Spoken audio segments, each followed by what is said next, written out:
to think that your service in Iraq has probably given you a different frame of reference when you look at the military. How would you distinguish the biggest differences you might have from the current commander-in-chief? Oh, good grief. How much time do we have? It's a good question. Well, so I think a lot of this started under Obama.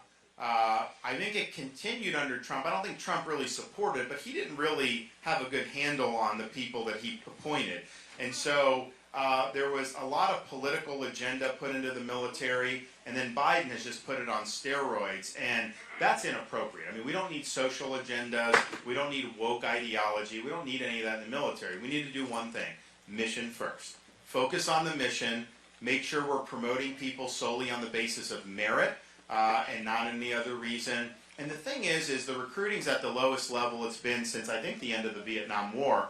And part of the reason is because when you join the military, you're writing a check payable to the United States of America for an amount up to and including your life. You don't know where they're going to send you. You don't know what contingencies are going to happen. But I think when you do that, you want to know that the civilians and the top military brass are going to make those decisions solely on the basis of how do you accomplish the mission, that they wouldn't divert from the mission in order to advance a political agenda or anything like that. And I don't think a lot of recruits have confidence in that right now. I have veterans that come up to me frequently now, say, you know, thank you for your service, but they say they wouldn't want their kid or grandkid to join today's military. And that's a tragedy because this has been a tradition for a lot of families. So on day one as Commander-in-Chief, we're going to take all that out, all the social agenda, all the woke, we're going to rip it out, throw it in the trash can. We're going to focus on mission first. Mission accomplishment. That's all I want out of the military. The other thing I think that would be much different is our posture towards China. I think this administration has been very deferential to China.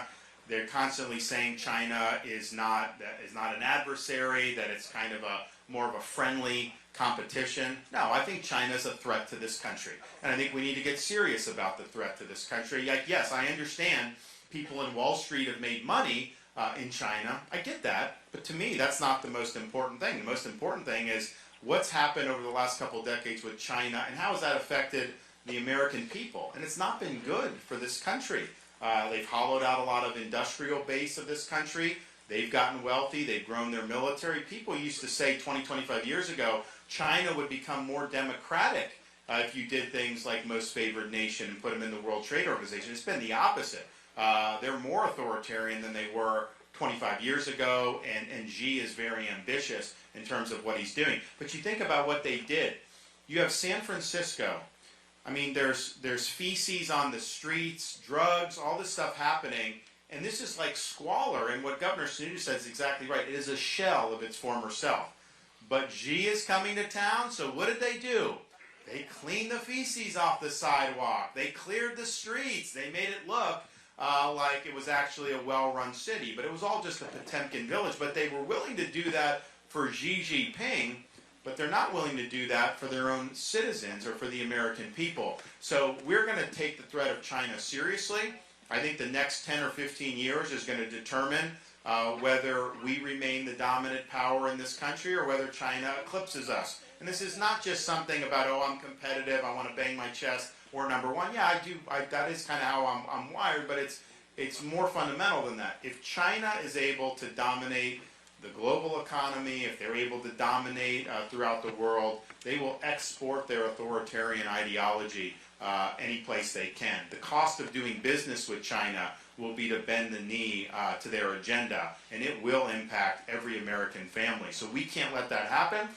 You got to have enough military strength to deter China's ambitions. You got to have our economy that is decoupled, so we're not dependent on China for all these important things. And you need to get serious about how China wields power over our own society here. In Florida, I banned China from buying land in our state. We got the Confucius and we need to do that across this whole country. Yes.